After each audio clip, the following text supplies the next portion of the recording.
Hello મિત્રો, નમસ્કાર. આજે આપણે એકદમ ઇઝી રીતે દહીં પૂરી બનાવીશું.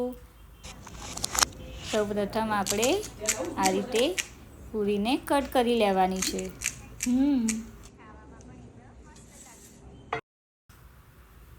ત્યારબાદ તેમાં મસાલો એડ કરીશું. અહીંયા આપણે ચણા અને બાફેલા બટાકાનો મસાલાનો યુઝ કર્યો છે.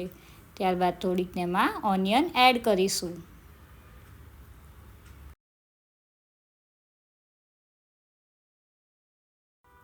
ત્યારબાદ તેમાં ખજૂર આંબલીની ચટણીને એડ કરીશું.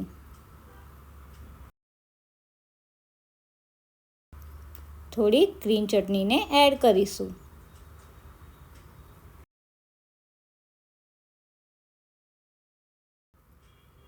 તેમાં દહીંને એડ કરીશું.